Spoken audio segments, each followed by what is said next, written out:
petani itu setahun panennya satu kali, yang keduanya tidak panen karena kekurangan air. Kok dia mau seperti ini tidak ada yang bayarin? Biarpun tidak berprestasi, biarpun bodoh, biarpun naik kelas, tetap kita bantu asal tidak turun ke jalan. Yang ngumpulin teman-teman gitu Bu, biar mau daripada di jalan, kita di rumah singgah, kita cari kegiatan di rumah singgah. Tokoh-tokoh inilah yang kita harapkan menjadi agen-agen perubahan.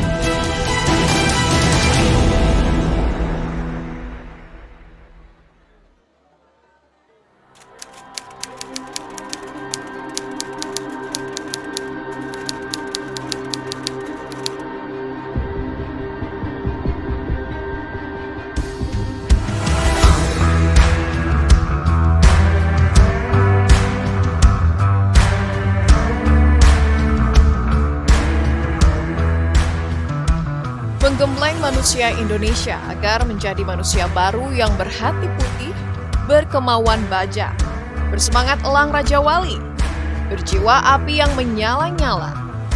Itulah makna dari revolusi mental yang digagas pendiri bangsa guna meraih kemerdekaan Republik Indonesia yang seutuhnya. Patriotisme atau semangat cinta tanah air menjadi penting karena merupakan modal utama membangun suatu bangsa. Jika dulu revolusi dilakukan dengan mengangkat senjata, kini caranya berbeda, dengan mengubah cara pandang dan perilaku. Gerakan Nasional Revolusi Mental GNRM semakin relevan bagi bangsa Indonesia. Ya, karakter bangsa perlu diangkat kembali karena telah mengalami kemerosotan dengan secepat-cepatnya dan bersama-sama. Kondisi ini mendorong Presiden Joko Widodo kembali menggaungkan revolusi mental pada periode pertama dan kedua pemerintahannya. Bahkan, pada periode kedua ini, revolusi mental menjadi prioritas nasional dalam Rencana Pembangunan Jangka Menengah Nasional RPJMN 2020-2024.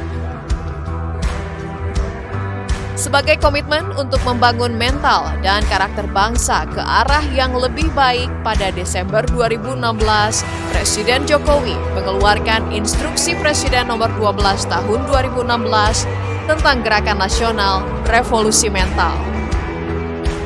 Inpres ini memuat 5 program Gerakan Nasional Revolusi Mental, yakni Gerakan Indonesia Melayani, Gerakan Indonesia Bersih, Gerakan Indonesia Tertib, Gerakan Indonesia Mandiri, dan Gerakan Indonesia Bersatu.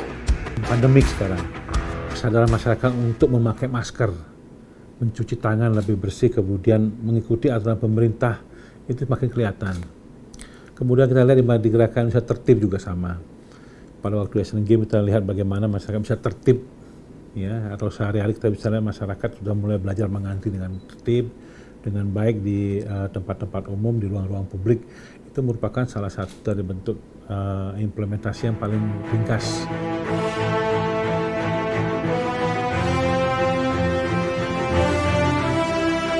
Pada tataran pemerintah, revolusi mental dimulai dari pelayanan publik yang lebih baik dan transparan, sistem pendidikan yang mencetak SDM unggul, sistem ekonomi yang berkeadilan, pembangunan infrastruktur yang berkesinambungan, hingga berbagai kalangan yang berinisiatif melibatkan para pemangku kepentingan secara bergotong royong.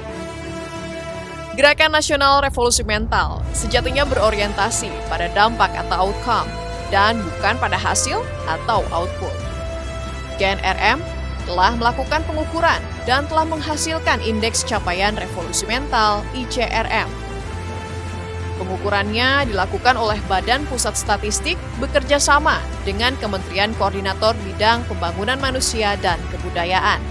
Dengan capaian pada tahun 2018 rata-rata sebesar 67,01. Adapun target capaian revolusi mental pada tahun 2024 adalah 74,3.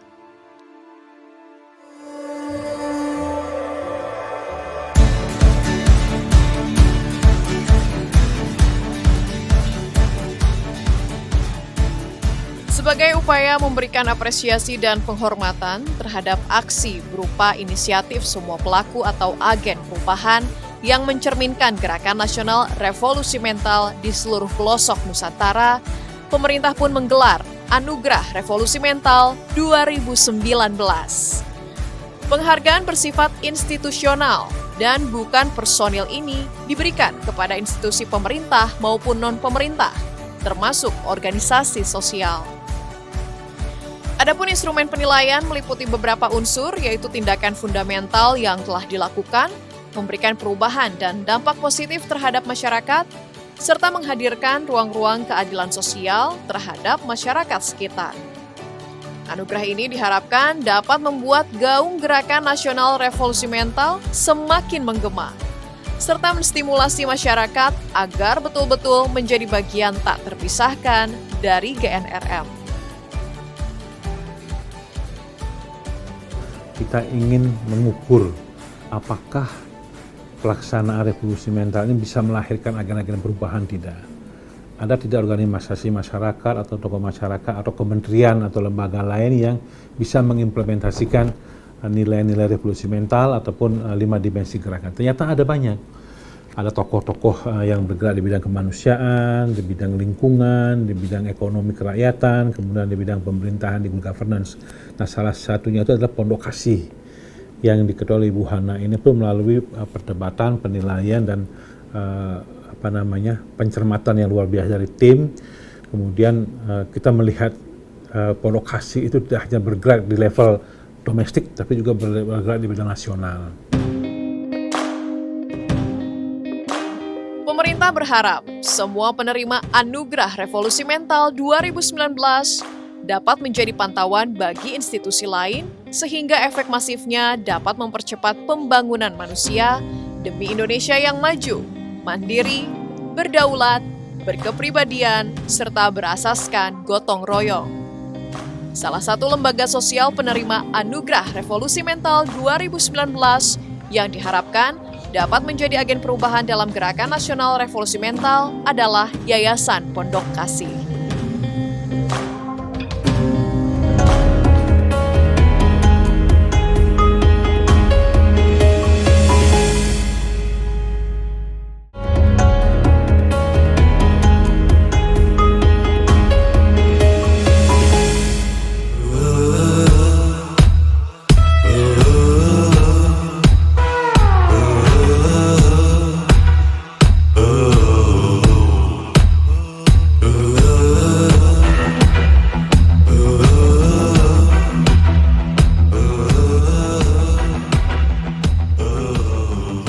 Cinta tanah air.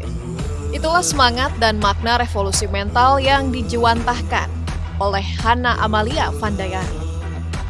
Kaum prasejahtera memiliki tempat khusus di hati wanita yang akrab disapa Mama Hana ini. Yayasan Pondok Kasih yang didirikan Mama Hana pada tahun 1991 memulai pelayanannya dengan memberikan makanan, pakaian, dan tempat tinggal bagi seorang pengemis tua. Setelah itu, yayasan yang berkantor pusat di Surabaya ini mulai menyediakan rumah bagi orang-orang yang tertolak, bayi-bayi dan anak-anak yang tidak diharapkan, serta wanita lanjut usia atau wanula yang terlantar. Kita hidup itu hanya satu kali, only one life to live. Dan hidup kami yang satu kali itu, saya ingin hanya menyenangkan Tuhan dan untuk mengasihi sesama. That's all my goal. Saya mau satu ketika kalau saya menghadap Tuhan, saya bisa bertanggungjawabkan semua yang Tuhan kasih saya di atas dunia ini. Saya katakan, Tuhan, Engkau percayakan saya. Saat ini, saya walaupun dari waktu saya kecil itu hidup saya sangat kekurangan. Tapi saya tahu dari kekurangan saya itu, dari integritas saya walaupun saya miskin, tapi saya tetap menjaga. Sebab saya bersyukur orang tua saya miskin, tapi orang tua saya menjaga kejujuran dan ketulusan.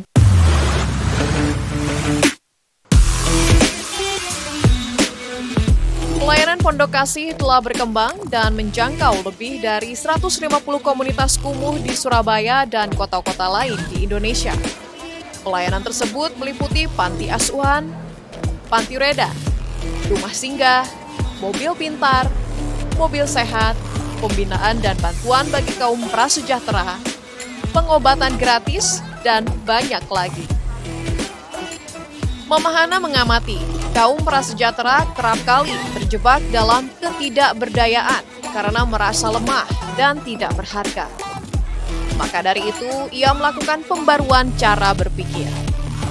Banyak dari mereka setelah diberi pembekalan keterampilan, kini menjadi lebih produktif, diantaranya dengan berkebun dan menjahit. 3 pilar program Pondok Kasih adalah sosial humanitarian, yaitu meningkatkan taraf hidup masyarakat prasejahtera seperti penyediaan tempat tinggal, pendidikan masyarakat, pemberdayaan dan pengembangan komunitas, peningkatan kesehatan masyarakat, pendistribusian barang-barang bantuan. Sebuah perkampungan di bawah tol telah berubah wajah. Oma Kasni, wanita berusia 84 tahun, satu dari puluhan wanula yang mengaku berbahagia bisa mendapat tempat tinggal dan mengisi masa tuanya bersama banyak teman. Tinggal lain di tempat tinggal lain di tol, tol. Hanya jalannya di bawah tol. Ketemu Mama Selvi di bawah tol. Habis pulang dari Kampung Gresik itu, saya pulang tidak ada tujuan, mau tujuan ini sama terus dikasih tahu sama orang yang di sana yang di bawah tol. Nanti kalau ada orang yang tak kasihkan gitu, ya udah nyampe di sini.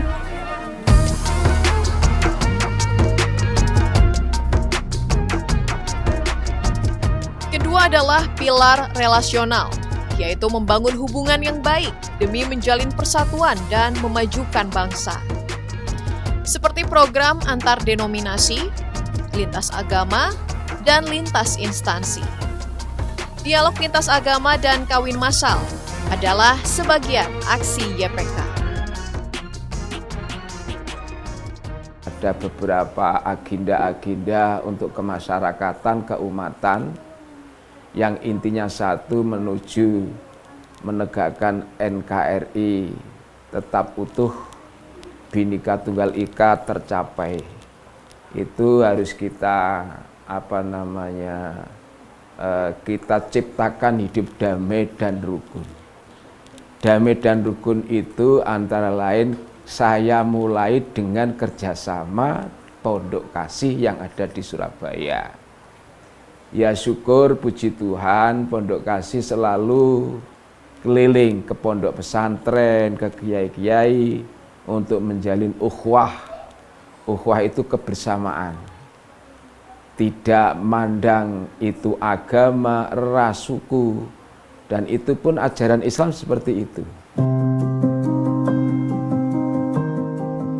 Bekerja erat dengan kaum prasejahtera, Pondok Kasih menyadari bahwa mereka tidak hanya membutuhkan makanan, pakaian, dan tempat tinggal, tetapi juga identitas nasional dan hak-hak sipil.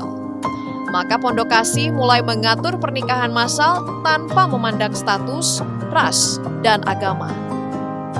5.000 lebih pasangan kemudian memperoleh KTP dan akte nikah. Begitu juga anak-anak mereka menerima KTP dan akte kelahiran. Pilar ketiga adalah moral spiritual, yaitu pembinaan terhadap anak-anak, remaja dan pemuda jalanan, pelayanan di lembaga pemasyarakatan dan masyarakat kelas bawah. Seperti pengakuan Julius, mantan anak jalanan yang telah dapat menyelesaikan kejar paket C dan mendapat ijazah setara SMA-nya. Kini, ia bercita-cita merangkul anak jalanan lain agar dapat berguna bagi masyarakat sekitar. Nah, masuk itu akhirnya pelayanan di dalam di DLP.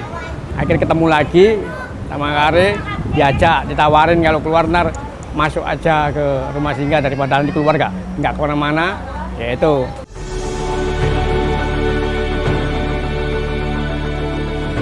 Indonesia dianugerahi keberagaman yang luar biasa. Suku, budaya, bahasa, ras, hingga kepercayaan. Meskipun berbineka, Indonesia tetap tunggal atau satu. Begitu juga Pancasila.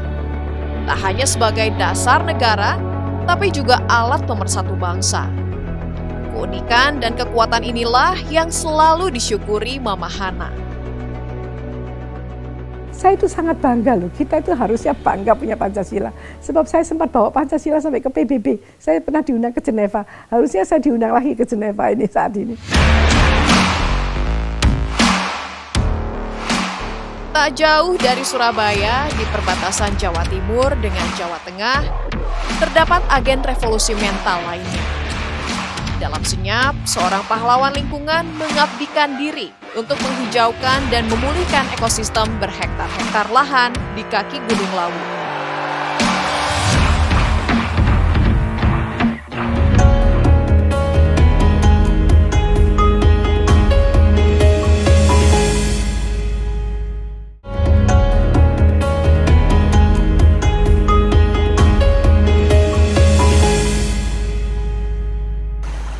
Tamanku pelangi kanggo ngliberati rupane semriwi kanggo ngilangake ruwete ngati.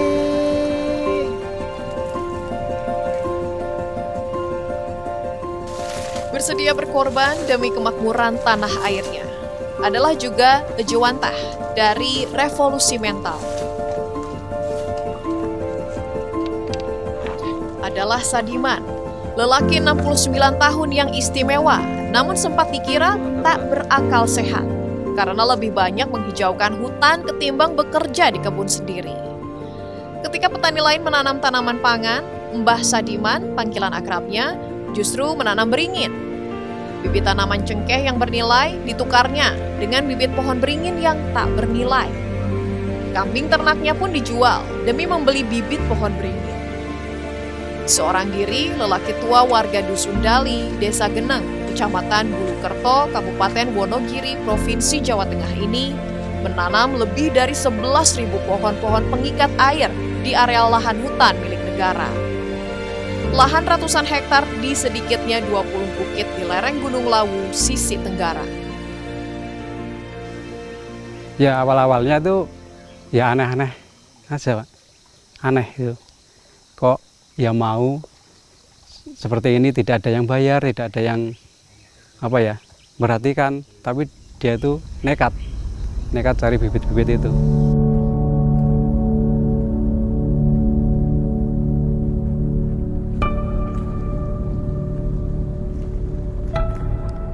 Bukan hanya untuk menanam bibit pohon beringin, melainkan merawat dan membesarkannya, termasuk menanaminya lagi jika tanaman sebelumnya mati. Bibit tanaman didapat Mbah Sadiman dari patahan ranting pohon maupun hasil cangkok. Hal ini dilakukannya selama 24 tahun terakhir, bukan tanpa alasan. Bermula dari keresahannya akan kerusakan lingkungan saat kanak-kanak, sumber air dari Bukit Gendol dan Bukit Ampiangan yang tadinya cukup melimpah menjadi terus berkurang ketika terjadi penjarahan hutan oleh warga. Puncaknya terjadilah kebakaran dan kekeringan. Coba dululah gunung ini kebakaran sampai habis-habisan loh Mbak. Sehabis kebakaran itu kekeringan, jadi kekeringan Mbak. Air tinggal sedikit itu loh. Terus pertanian banyak yang tidak panen gitu. Himbauannya banyak orang yang kelaparan karena kurang gizi itu. Terjadinya awal-awalnya itu 63, 64 itu loh, Mbak. Bertahun-tahun dulu 4 kali atau 5 kali peceklik gitu loh, Mbak. Pemerintah menghijaukan kembali kedua bukit tersebut dengan membuat hutan produktif di bawah pengawasan perhutani, tetapi ternyata pinus tidak banyak membantu mengikat air alam. Mbah Sadiman pun menanam 19 bibit beringin sebagai permulaan. Beringin dipilihnya karena tanaman ini dapat menyimpan air. Sementara daerah lereng sengaja dipilih untuk mencegah erosi dan memudahkan air mengalir ke perkampungan. Raut wajah Mbah Sadiman sudah terlihat sepuh, namun semangatnya masih menyala-nyala. Naik turun gunung sambil memikul beban, dilakoninya sambil menembang. Gunung Gundul centang juri ringin.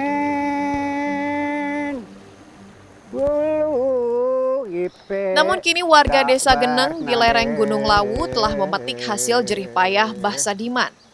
Tak saja udara yang menjadi sejuk, air melimpah di mana-mana. Dari hutan, pipa demi pipa tersambung sampai tiap-tiap rumah warga mengalirkan kehidupan ke sedikitnya 5 desa, 800 kepala keluarga, dan ratusan hektar sawah. Tak hanya itu, kini banyak pihak menyumbangkan benih untuk ditanam Mbah Sadiman, bahkan turut melakukan aksi penghijauan di hutan. Saya rasa senang sekali, Mbak, karena ada bagi penanaman saya sudah berhasil sungguh-sungguh dan bisa memberi barokah kepada masyarakat gitu loh, Mbak. Mudah-mudahan anak-anak muda bisa meneruskan perjuangan saya, daerah bisa subur makmur, tidak ada kejadian peceklik besar-besaran seperti zaman dahulu gitu.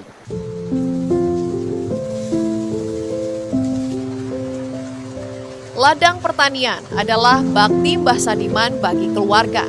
Sementara menanam pohon di hutan adalah baktinya untuk lingkungan dan masyarakat sekitar.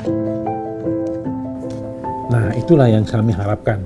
Jadi inisiatif-inisiatif pribadi, perorangan, kelompok masyarakat, organisasi kemasyarakatan, kemudian komunitas, itu merupakan salah satu implementator yang paling nyata dari revolusi mental.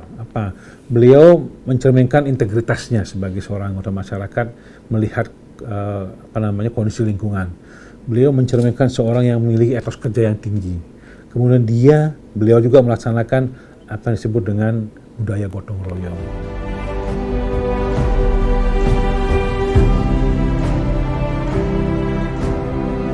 Dedikasi pada lingkungan mengantarkan Mbah Sadiman menerima berbagai penghargaan di bidang lingkungan hidup dari pemerintah. Di antaranya Kalpataru 2016 kategori perintis lingkungan dan apresiasi dukungan insan inspiratif dari BNPB.